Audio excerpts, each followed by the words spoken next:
తేల్చుకుంటాం, ఎన్ని కేసులు పెడతారు పెట్టండి, మళ్ళీ వచ్చేది మేమే, ఇంతకు పదింతలు మీ మీద చేస్తామని చెప్పేసి రెచ్చగొడుతుంటే అనవసరంగా పెద్దవాళ్ళు, మర్యాదస్తులు, అలాగే యువకులు, భవిష్యత్తు ఉన్న వాళ్ళు అందరూ కూడా ఒక నేర ప్రవృత్తి ఊబిలోకి చిక్కుకుపోతున్నారు సార్ తెలియకుండానే కూడా.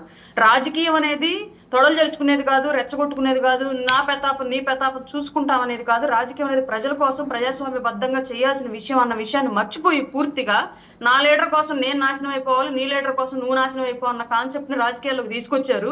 ఇది రానున్న రోజుల్లో పెద్ద ఎత్తున ఒక ఉన్మాద ప్రక్రియగా మారిద్ది. ఇప్పుడే కనుక అడ్డుకట్ట వేయకపోతే ప్రభుత్వాలు ఎవరున్నా సరే ఈ విధానం మంచిది కాదు కాబట్టి ఖచ్చితంగా కట్టడి చేయాల్సిందే.